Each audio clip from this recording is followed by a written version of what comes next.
তিস্তা মহাপরিকল্পনা এটা পৃথকভাবে এখন আমি তো ডিটেইলস জানি না। ৭৭ সালে সেই যুবলী গ্রামে আপনি অর্থনীতির চাকা ঘোরানোর জন্য যে পদক্ষেপ নিয়েছিলেন, আপনি সেই অর্থনীতি নিয়ে নোবেল পেয়েছেন।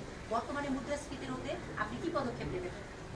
আমি অর্থনীতির বাইরে যুবলী গ্রামের আমি শান্তির জন্য কাজে ওইটা করতে হবে। যেগুলো করছেন এগুলো অনেকগুলো বিষয় আছে, একসঙ্গে বসতে হবে, করতে হবে। সব লটর পটর অবস্থা করতে আছে, কোনোটাই সিদ্ধান্ত চলে না। কাজে এটাকে ঠিক করা এবং সবাইকে সমর্থন দিতে হবে।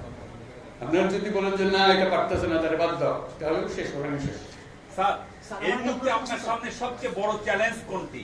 এক কথায় জানতে চাই। একতা, নিজেদের মধ্যে একতা, এটি হলো চ্যালেঞ্জ। একতা হলে সবকিছু সম্ভব।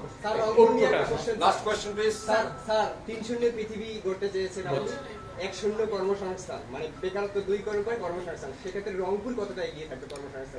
সবাই এগিয়ে থাকবে। আমি কর্মসংস্থান সরকার করে দেবো এটার কথা বলতেছি না তো।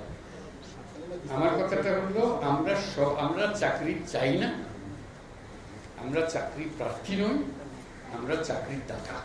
স্যার, রংপুরবাসীর উদ্দেশ্যে কিছু বলেন। সেই জিনিস এই আয়োজন, এটা আয়োজনের বিষয়।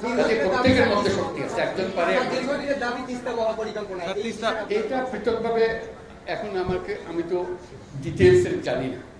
রংপুরে যখন আসতাম তখন অনেক কথা জানতাম, বহুবার এসেছি, বহুবার গেছি। কাজে এখন আবার নতুন ভাবে দেখতে হবে কোনটার কি অবস্থা। সবকিছু সম্ভব।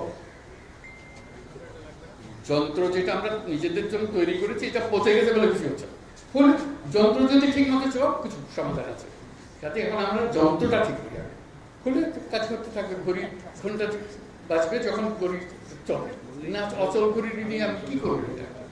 এটা নিয়ে যত কান্নাকাটি করার কিছু করতে পারছি না। যন্ত্রটা ঠিক করার জন্য এটাই হলো মুহূর্ত। সেখানে আপনাদের ভূমিকা খুব গুরুত্বপূর্ণ।